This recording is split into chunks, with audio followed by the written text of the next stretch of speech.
The investigation into President Trump's former lawyer may be wrapping up, and Rudy Giuliani coined a new phrase when defending President Trump and the Russia investigation. CBS's Laura Podesta has details.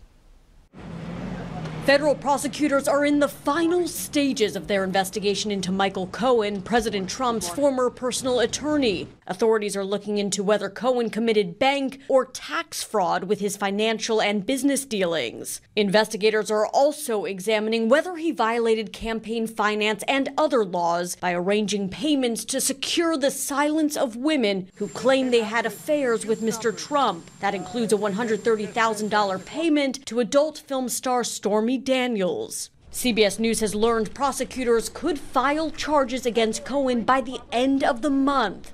The investigation began under special counsel Robert Mueller, who then referred the potential evidence to the U.S. Attorney's Office in Manhattan. Mueller is investigating any coordination between the Trump campaign and Russian meddling in the 2016 election. Look, I'm not going to be rushed into having him testify so that he gets trapped into perjury. On Sunday, Rudy Giuliani, the president's current personal attorney, said an interview between the special counsel and Mr. Trump may not be needed. It led to this exchange trending now on social media. Because it's somebody's version of the truth, not the truth. He didn't have a conversation. Truth is truth. I don't mean to go like... No, it isn't truth. Truth isn't truth. Giuliani says he was trying to explain he's concerned Mueller would attempt to catch the president in a lie. Laura Podesta, CBS News, New York.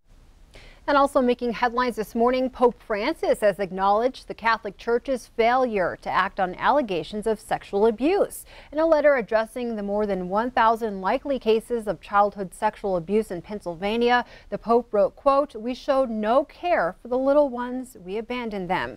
99 accused priests, nearly a third of those named in the report, served in the Diocese of Pittsburgh. In their report, the grand jurors said almost every instance of abuse they found is too old to prosecute. However, charges have been filed against 2 priests accused of abusing minors.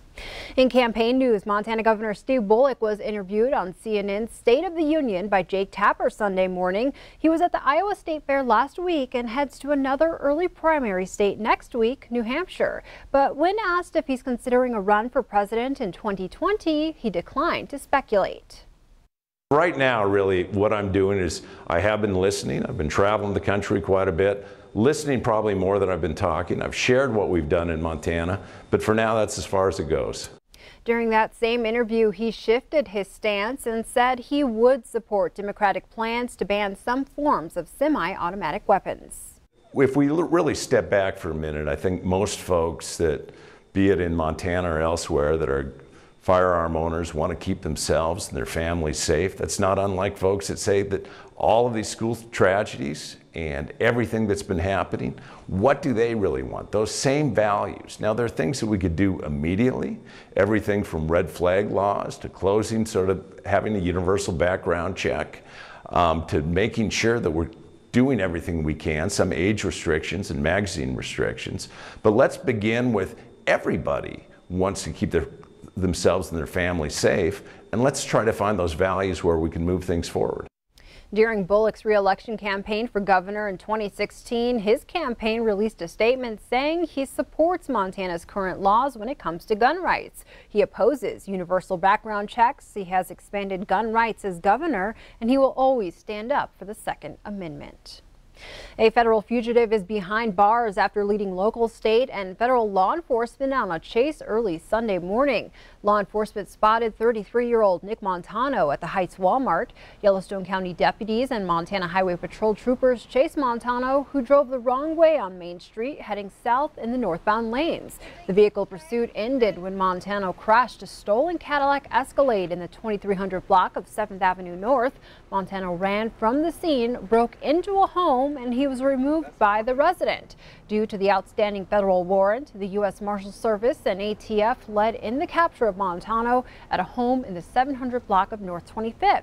Billings Police Lieutenant Mark Cady says around 14 Billings police officers, along with the Yellowstone County deputies and the Montana Highway Patrol, helped with the arrest. Nicholas John Montano is booked in the Yellowstone County Detention Facility on federal charges. Montano was known to have weapons and body armor, but it was unknown if he had had the items with him at the time of his arrest. The Howe Ridge fire burning on the west side of Glacier National Park exploded over the weekend to an estimated 7,800 acres, nearly doubling in size. The fire activity, combined with predicted weather, has prompted park officials to issue additional evacuations and a new evacuation warning. The Fish Creek campground is closed and Lake McDonald Lodge is now closed for the 2018 season. Visitors in the Apgar or areas accessed from the Quarter Circle Bridge Road area need to be ready to leave, but are not being told to leave at this time. Crews are working around structures in the Fish Creek campground area and along the inside North Fork Road to reduce fuels and to set up sprinkler systems. Meanwhile, structure protection efforts continue along the north end of Lake McDonald. Glacier National Park and most of western Montana are under Stage 2 fire restrictions. At this time, campfires are not permitted in Glacier. Also out of northwest Montana, a Fish, Wildlife and Parks monitoring crew has discovered another case of invasive faucet snails in Lake Francis near Valier. Lake Francis is now one of several lakes that have confirmed cases of the snail. The faucet snail can host exotic parasites that cause waterfowl to die when ingested. They have been linked to several die-offs of birds in the area since 2006. FWP says to always clean, drain, and dry watercraft and fishing gear to prevent the spread of invasive species. Well, today marks the final day of Crow Fair, wrapping up the centennial celebration. On Sunday, tribal members paraded through the teepee capital of the world in full regalia, some on horseback. This year's fair marked the tribe's 100th celebration. It draws in tourists from across the country and members of other tribes. Festivities wrap up today at noon with a parade dance through camp and awards. And another tradition wrapping up this weekend, Montana Fair. The mighty Thomas Carnival took down its ride Sunday. Metro Park General Manager Bill Dutcher says the carnival and food vendors had record days on Monday and Tuesday. Dutcher says the fair was open every hour of its 9-day run with no closures for weather. As of Friday, about 200,000 people had come to the fair. Dutcher says there were very few complaints and the fair ran smoothly.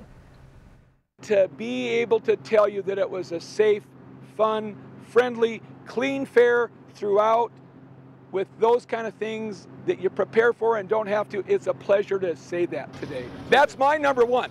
I want to count how many complaints I got. I think last year I told you I'd had 5, and this year it was a smooth 9-day event as you could have. Dutcher says some of the early numbers on attendance and revenue will be ready on Thursday.